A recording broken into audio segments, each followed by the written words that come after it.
Je voudrais saluer tous ceux qui nous suivent depuis Internet et les encourager à partager.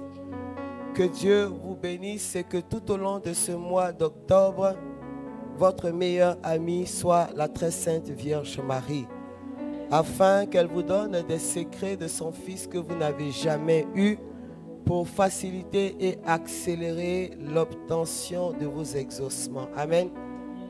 Je voudrais aussi saluer tous ceux qui nous rejoignent dans ce centre pour la première fois et plaider en votre faveur le triple des bénédictions qui seront relâchées ici. Chez nous, on dit quand tu reçois un étranger, donne-lui la meilleure part. Si un étranger rentre chez toi, que tu lui donnes la partie de la sauce où il n'y a plus de viande, c'est que tu es un sorcier. En réalité, tu n'as jamais voulu le recevoir. Parce que quand un étranger vient, quand il part, il doit partir avec ton bon nom. Ce n'est pas avec lorsque tu as la paix là qu'il doit manger. Amen. C'est pourquoi je voudrais qu'on les acclame très fort, nos sœurs qui nous ont rejoints ici. Alors, si le Seigneur vous a conduit ici, certainement qu'il y a une part de votre histoire qui doit être révélée ici. Et je prie que nous soyons pour vous de véritables intercesseurs.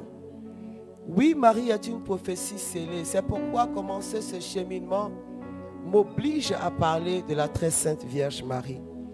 La prophétie elle-même, elle a été décortiquée et je pense que ce n'est pas la première fois qu'on parle de prophétie.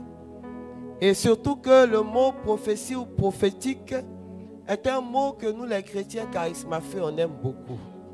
Donc à chaque fois où il y a un séminaire où on parle de prophétie, on est content d'y aller.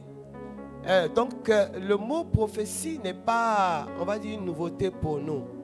Mais le Saint-Esprit est en continuelle révélation. Pourquoi le Saint-Esprit voudrait parler de la prophétie scellée? C'est une phrase aussi qui n'est pas nouvelle. Daniel 12, 9 nous parle de la prophétie scellée. Nous allons le lire tout à l'heure. Mais Marie elle-même est une prophétie scellée. Pourquoi? On sait que la prophétie est une parole qui vient de Dieu. Une parole que Dieu inspire soit par un serviteur de Dieu.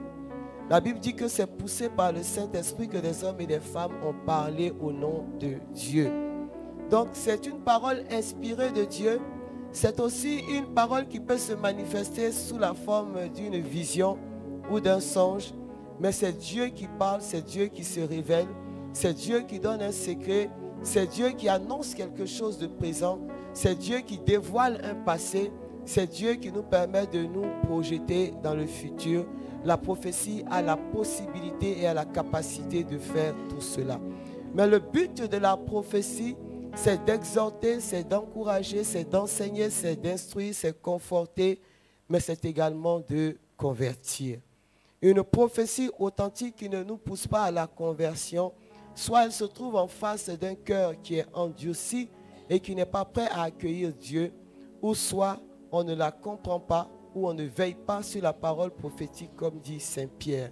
Parce que la parole prophétique, elle doit être veillée, elle doit être arrosée, elle doit être regardée avec beaucoup d'attention, elle doit pousser dans une atmosphère.